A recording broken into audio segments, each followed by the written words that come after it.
Good news, 20,000 educational assistance ibibigay na sa 5 estudyante bawat barangay. So, paano tayo mag-a-apply at paano ang magiging proseso?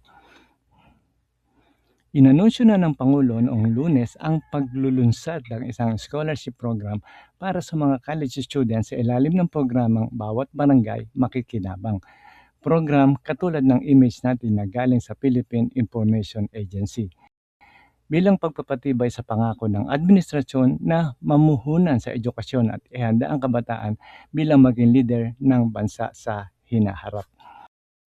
Bawat barangay ay may nakalaang 200,000, take note kung saang kalahati ng halaga ay ilalaan para suportahan ang 5 presidential scholars bawat barangay.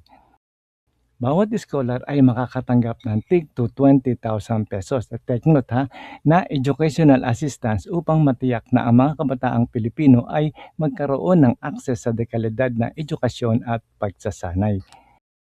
So bawat barangay makakatulong sa 5 scholars.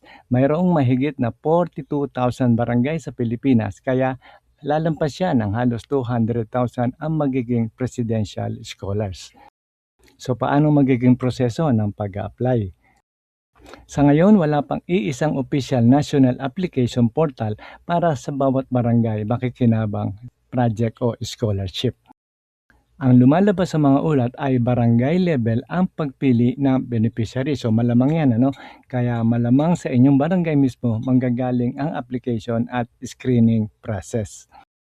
So base sa mga inilabas na impormasyon, ito ang mga posibleng proseso. So una, magtungo sa barangay hall nyo, sa local na barangay, So hanapin ang barangay secretary o kaya ay education committee o kaya ay SK office. So tanungin kung nagsimula na ang aplikasyon para sa bawat barangay makikinabang scholarship project at ano ang mga requirements at kailan ang deadline nito. Ihanda ang mga posibleng requirements.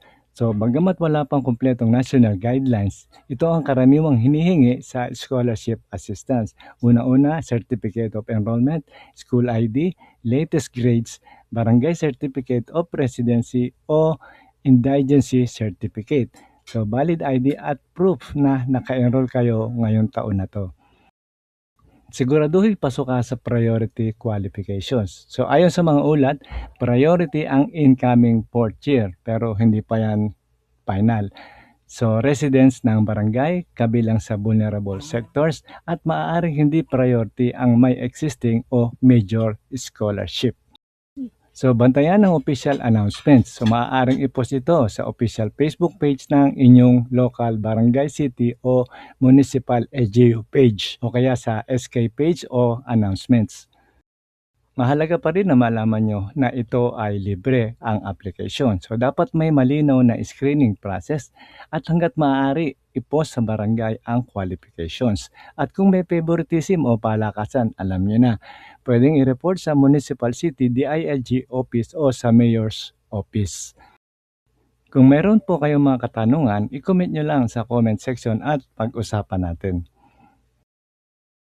So disclaimer lang po, ang post na ito ay para lamang sa pagbibigay ng impormasyon at public awareness.